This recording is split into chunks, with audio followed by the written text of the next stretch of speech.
Welcome to DBL. How's everybody feeling? It's Thursday. Feeling good. Almost Sniffing Friday. She wants to say it. Smelling good. Yeah. All right, let's get to it.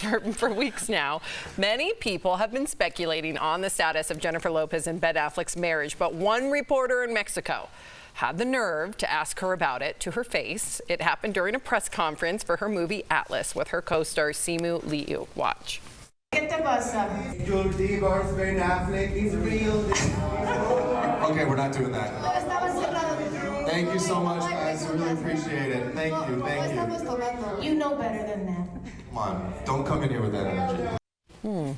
What do you think, Jeff? Was the reporter out of line to ask that question? I don't think so. You know what I mean? It's on the table. She could have handled it a lot differently. If she doesn't want to talk about it, hey, I'm not here to talk about that, I'm here to promote something, that's a good response. Or to say, hey, we're great. Despite what all the tabloids are saying out there, we are great. And you could handle it that way. But then it stops the attention on you. And this story is spun out of control. I don't know if they're together or not, but it brings me to a weird analogy. Oh, wait, here we go. Weird analogy.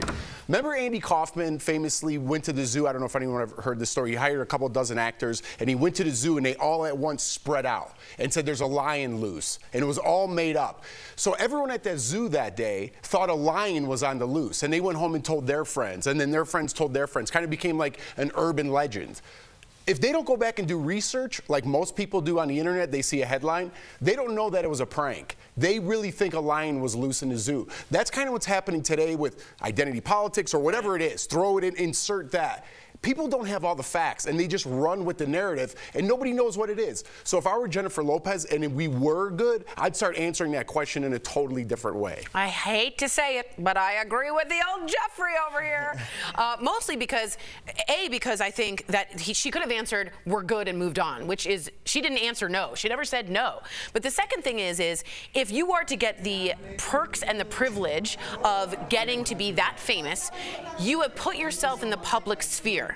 And we, as the public, are allowed to ask you things that you profit off of. This is her documentary showing her love. They have endorsements together. If you're going to get all of that and now we're not allowed to ask you anything about it, you're not a king. You're not an empress. Like, you're fair game. And that's why defamation is harder for public figures, because no one put a gun to her head and said, be famous. You voluntarily put yourself out there, and that's the scrutiny you're going to get.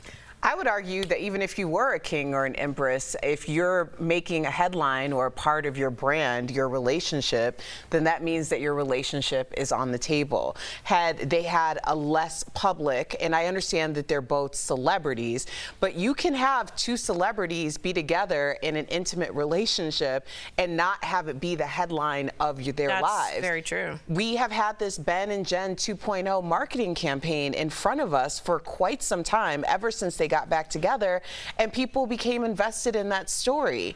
You can't then decide that everyone has to divest because you're not interested in having that conversation. If they never made that the headline, then it would be inappropriate to ask a question like that. I'll throw this last part in before we move on. You know, I think the way that J-Lo rose to fame is because of her personality and probably her stick-to-itiveness about these are my boundaries. Where we are in 2024, I don't know if that works anymore. I think if she was to say, you know what, we're in a weird place right now. We're in a weird space, and I don't know if anybody... Do you know how many people that will resonate with? Yeah. It's a much more organic thing yeah. than the way people used to kind of present themselves in 1989, when your publicist could be like, this is Erica Cobb, and she's this perfect human being. Now people want access. She's decided to give people access, and it's probably out of her character, but if she did give people access, I think a lot more people would get down with Jennifer Lopez. I think her ticket sales have been down, no shade. Her music sales have been down, no shade. Who does well? Taylor Swift. She talks about the downsides. Right, Beyonce, one of the most famous albums of all time, was about her being cheated on.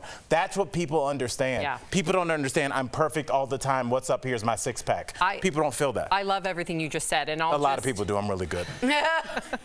Jesus. I'll just piggyback on the fact that I think people are starting to get sick of groveling at celebrities, right, and having them on a pedestal and having this like almost hierarchy of Jennifer Lopez up here and then this little journalist. Is this journalist allowed? Yes, that journalist is allowed to ask that question. Yes, that is their job. If you don't want to answer it, just say no, thank you. Yeah.